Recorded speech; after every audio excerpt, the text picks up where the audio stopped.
tenemos otro dato de la presión. 800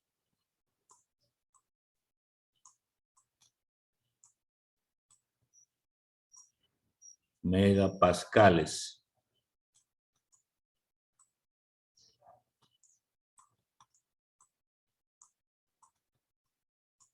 Esto corresponde pues a 800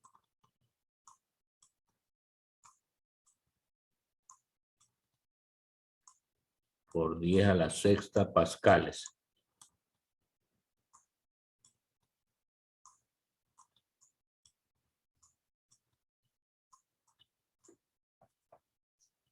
¿Tengo otro dato? No, hay que buscar en la tabla. Eso buscamos en la página. A ver, está en la página. Ya estoy revisando. En la página 179, módulo de compresibilidad. Esto es con la letra K. Para la glicerina, es 21 por 10 a la menos 11. 21 por 10 a la menos 11 es pascales a la menos 1. Utilizamos la columna de pascales a la menos 1 porque la otra columna dice atmósferas. No estamos trabajando con atmósferas. Y nos preguntan el volumen final. El volumen final. Muy bien. Entonces, esos serían los datos. Una figura aproximada podría ser un recipiente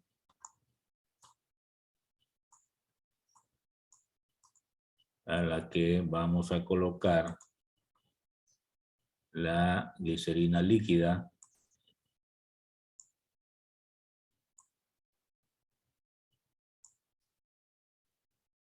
Esto podría ser más o menos así. Es como una jeringa, ¿no? A la que le vamos a aplicar una presión. Entonces tendríamos por aquí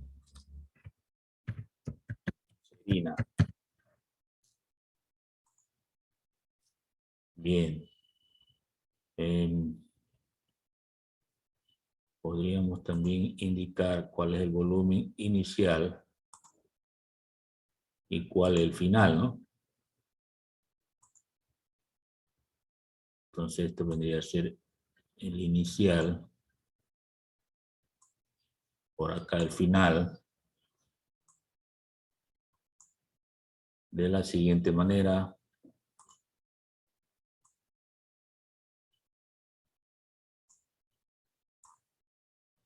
Podría ser así.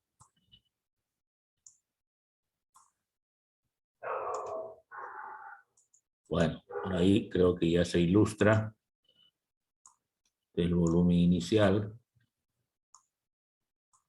el volumen final. Todo esto es la glicerina.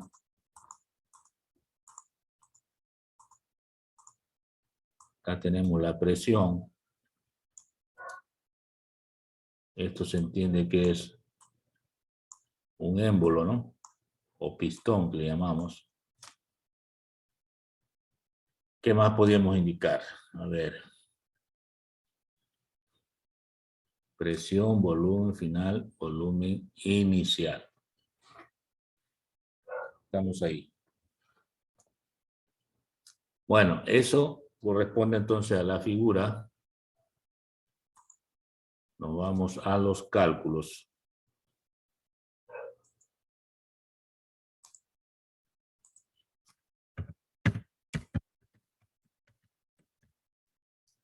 Para los cálculos, empezamos calculando el módulo de volumen, que es 1 sobre K, que es el módulo de compresibilidad. Entonces quedaría 1 sobre el valor de K, que pusimos 21 por 10 a la menos 11. 21 por 10 a la menos 11.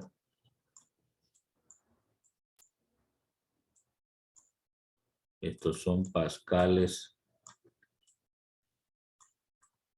a la menos 1. Entonces, el módulo de volumen, use la calculadora, sería 1 dividido para esa cantidad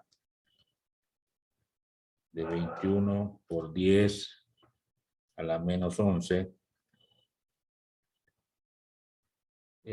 Colocamos en notación científica mismo 4.8 por 10 a la novena. 4,8 por 10 a la novena, y aquí quedaría pascales. Bien, este vendría a ser el módulo de volumen. El módulo de volumen. ¿Correcto? Es lo que hemos calculado.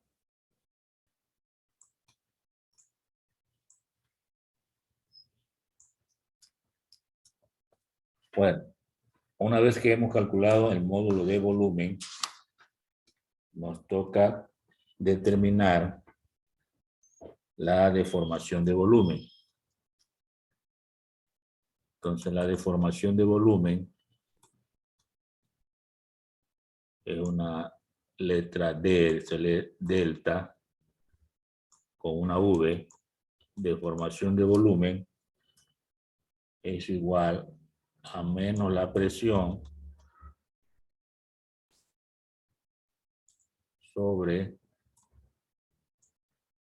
el módulo de volumen.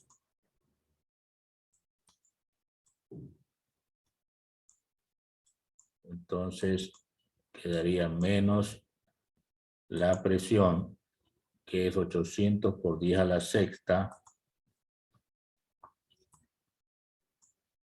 800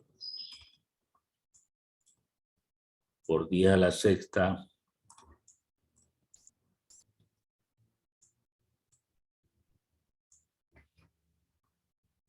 Esto sería pascales sobre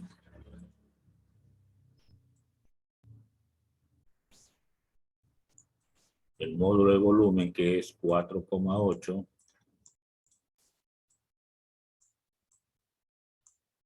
por 10 a la novena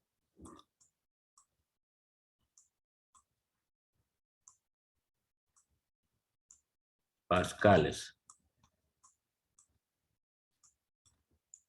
Bueno, de esa forma se elimina el pascal y me queda una cantidad sin unidades, es decir, adimensional. Luego, la deformación de volumen es un valor negativo y hay que dividir 800 negativos por 10 a la sexta para 4.8 por 10 a la novena. Me da 1,7 por 10 a la menos 1. 1,7 por 10 a la menos 1. Esto corresponde a la deformación de volumen. Es la deformación de volumen.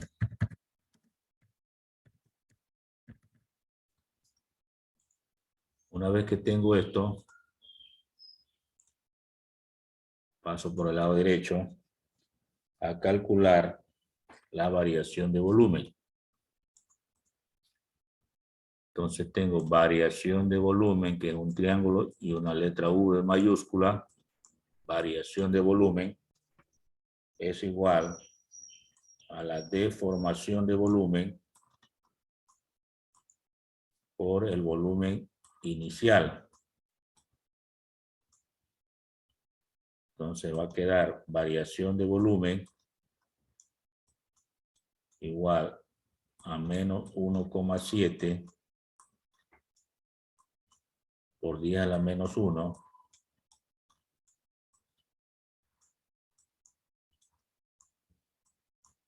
por el volumen inicial,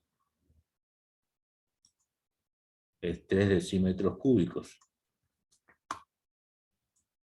por 3 decímetros cúbicos.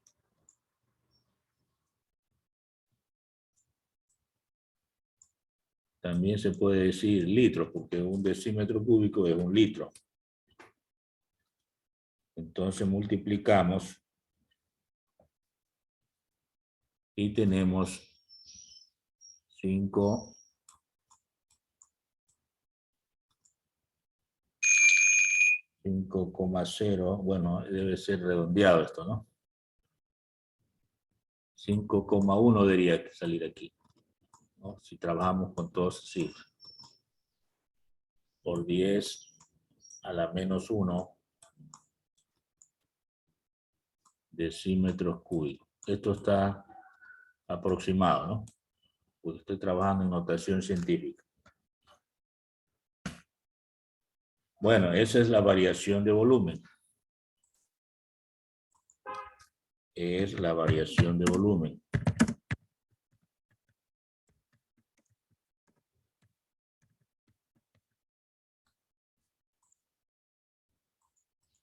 ¿Sí? Esto vendría a ser la variación de volumen. Finalmente, calculamos el volumen final, que siempre es igual al volumen inicial, más la variación de volumen. Entonces, el volumen final es igual al volumen inicial, 3 decímetros cúbicos,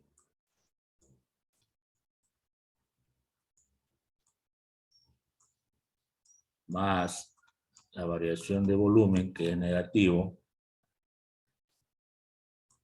menos 5,1 por 10 a la menos 1 decímetros cúbicos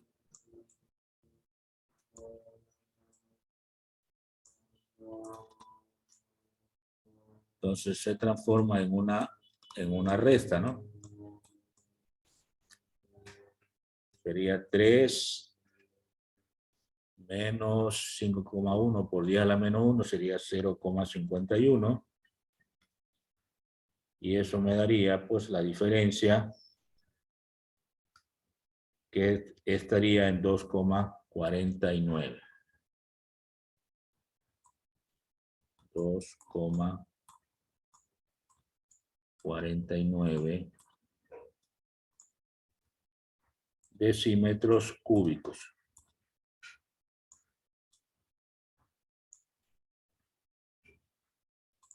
Bueno, en todo caso, pues, esta vendría a ser la respuesta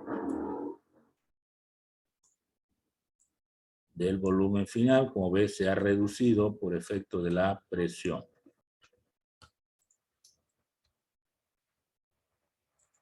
Entonces, el volumen final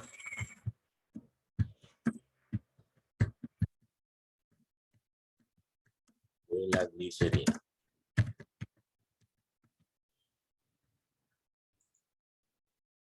Bueno, hasta ahí pues la parte de los cálculos de este problema. ¿Preguntas? No hay preguntas. Seguimos. Ahora vamos a introducirnos a los llamados movimientos periódicos.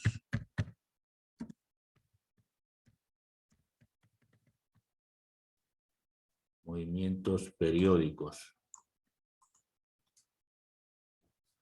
Bien, corresponde pues, vamos a anotar aquí un concepto.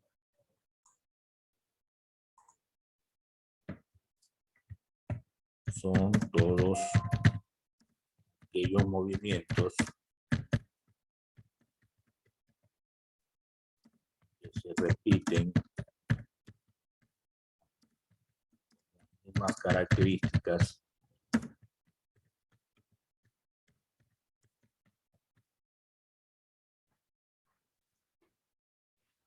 con las mismas características después de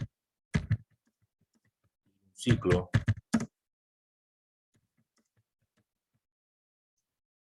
en la que se ha empleado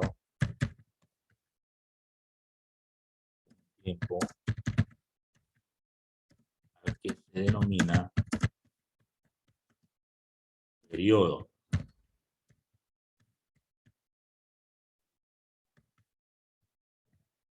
Periodo. Por eso se llaman movimientos periódicos, porque se repiten siempre con las mismas características después de cumplir un ciclo en la que se ha empleado un tiempo al que se denomina periodo. Ejemplos.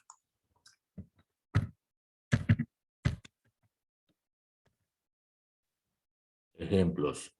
Tenemos el caso del movimiento pendular, el movimiento de un péndulo,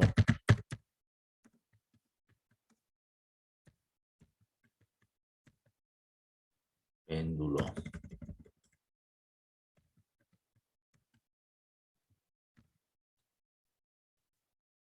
¿Qué más? A ver, otro ejemplo, el movimiento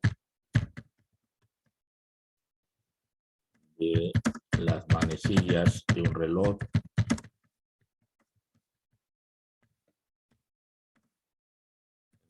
de rotación de la Tierra,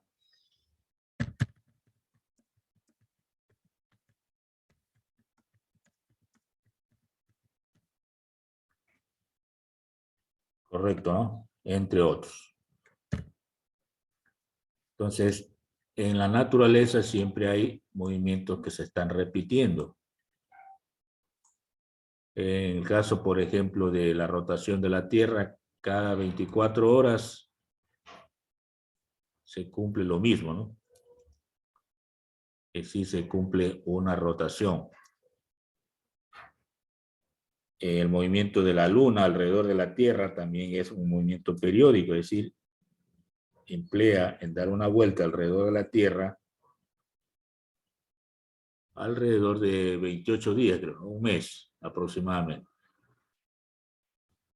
El movimiento del planeta Tierra alrededor del Sol, movimiento de traslación de la Tierra alrededor del Sol, es un año, ¿no? Siempre se repite lo mismo. Eso se llama periodo, un año. Entonces siempre habrá movimientos que se repiten.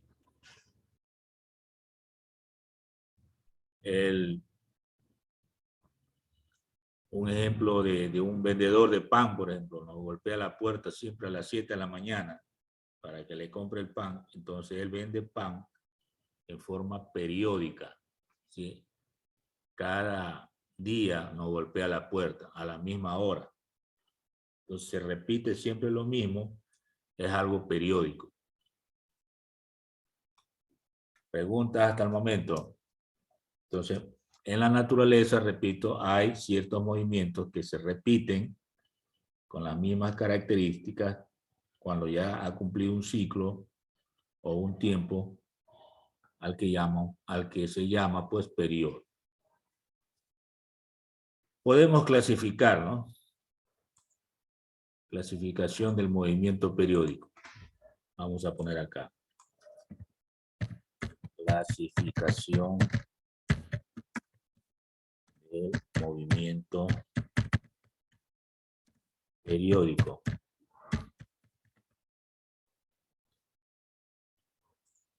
A ver, generalmente se lo clasifica de la siguiente manera.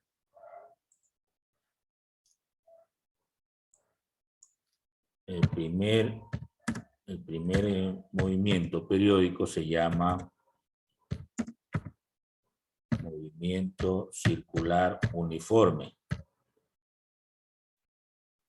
Movimiento circular uniforme. Esto, recuerden ustedes, esto es movimiento circular uniforme. Movimiento circular uniforme. Este movimiento tiene una característica. Aquí vamos a escribir.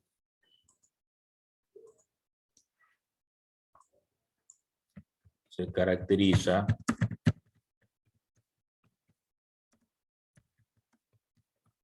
constante el periodo, la frecuencia y la velocidad angular.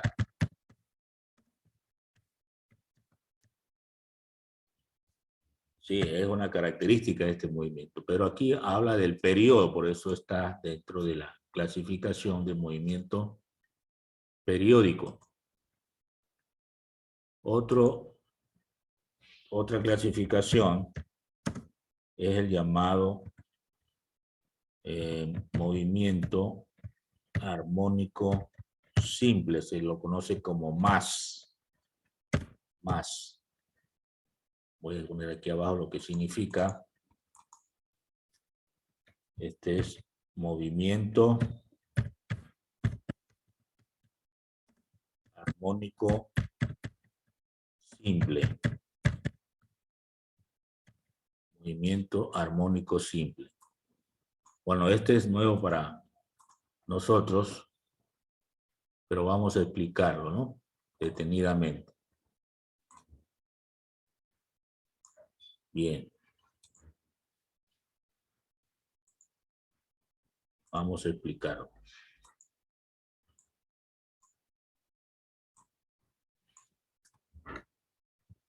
Se vincula también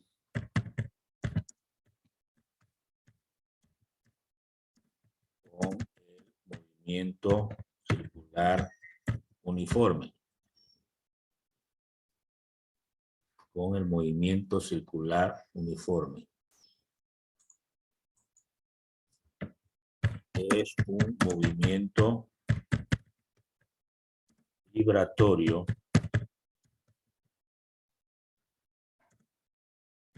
oscilatorio.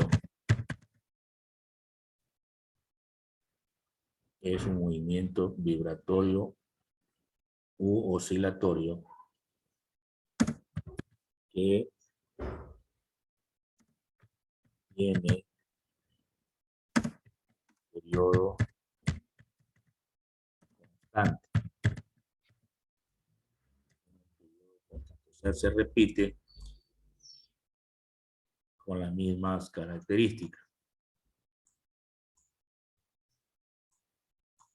Entonces aquí, por ejemplo, un movimiento vibratorio, el de una cuerda de una guitarra. Otro movimiento de arriba hacia abajo, vertical, por ejemplo, la aguja de una máquina de coser. El de movimiento de un péndulo, de un reloj, ¿no? son movimientos armónicos simples. Eso hay que tener en cuenta, ¿no? Entonces, esta parte de movimiento armónico simple es la que vamos nosotros a analizar para entender un poco, ¿no? Vamos a graficar. A ver. Ejemplos gráficos.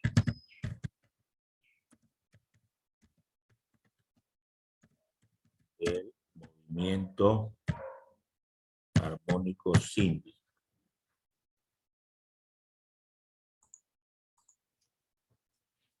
A ver, podemos decir,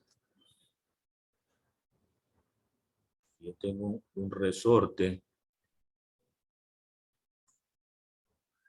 Vamos a colocar aquí una estructura en la que se va a colocar un resorte, por ejemplo, ¿no? Un resorte lo graficamos de esta manera.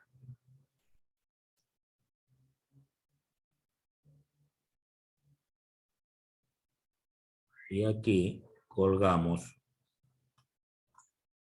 un cuerpo, ¿no?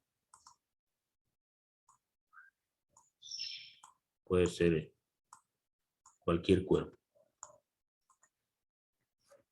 Cuando está quieto, pues no hay ningún problema, pero si lo queremos que vibre o suba y baje, entonces le vamos a aplicar una fuerza hacia abajo. Le aplicamos una fuerza.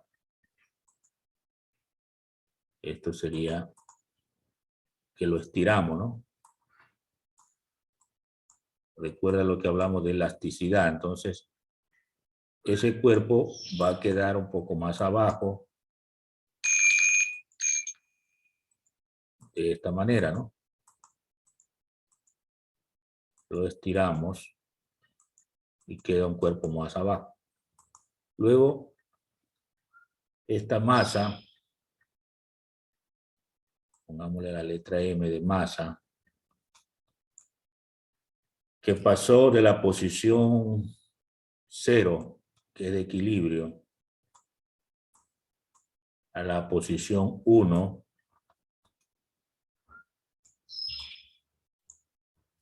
le soltamos, o sea, le dejamos de actuar con la fuerza y va a subir, ¿no? Va a subir a otra posición que va a estar por acá. Va a ir a otra posición. Entonces, este movimiento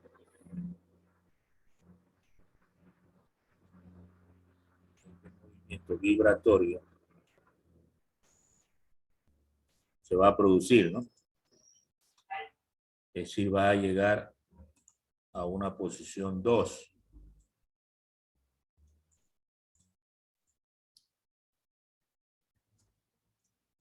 Entonces tenemos aquí el movimiento vibratorio de un resorte. Es el movimiento vibratorio de masa cuelga de un resorte.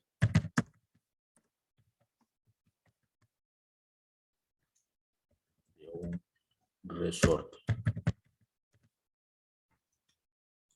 Bueno, ahí tengo entonces un ejemplo gráfico. Sube, baja, sube, baja, sube, baja. Como la aguja de una máquina de coser, ¿no? Sube, baja, sube, baja, sube, baja. Y tantos mecanismos que hacen este tipo de movimiento. Es un movimiento armónico simple. Otro ejemplo, el de un péndulo. Vamos a colocar por acá. Entonces aquí tenemos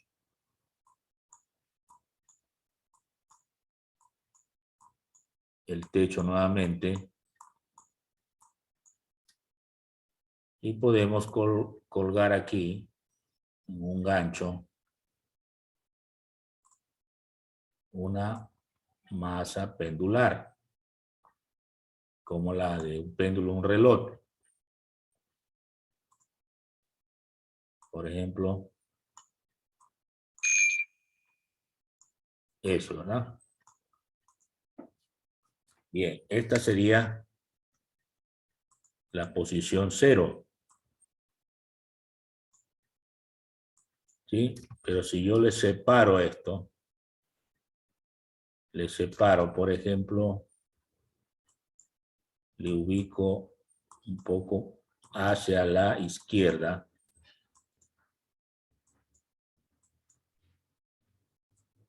Entonces voy a tener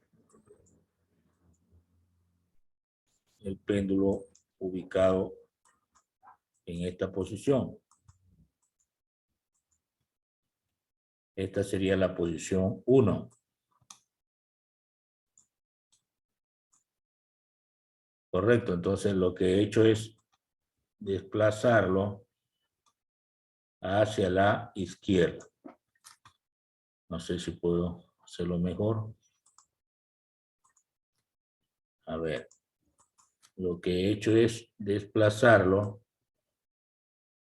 hacia la izquierda. Y ahí está mejor.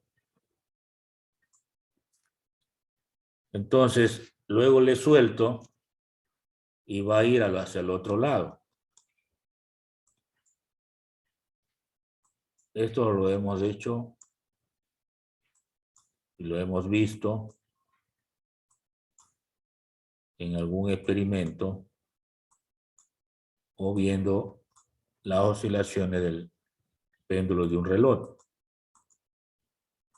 Va hacia un lado, va hacia el otro y se repite ese movimiento, ¿no?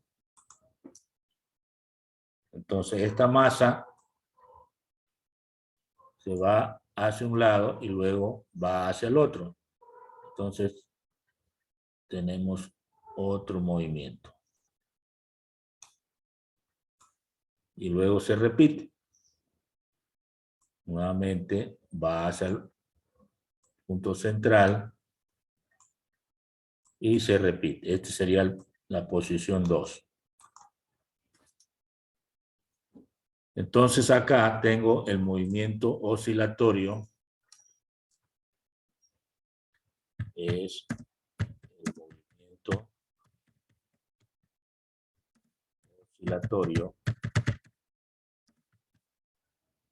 de la masa de un péndulo.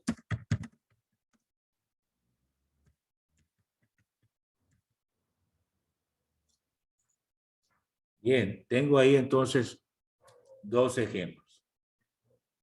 En nuestro convivir, pues, podemos encontrar en la naturaleza muchos fenómenos de estos.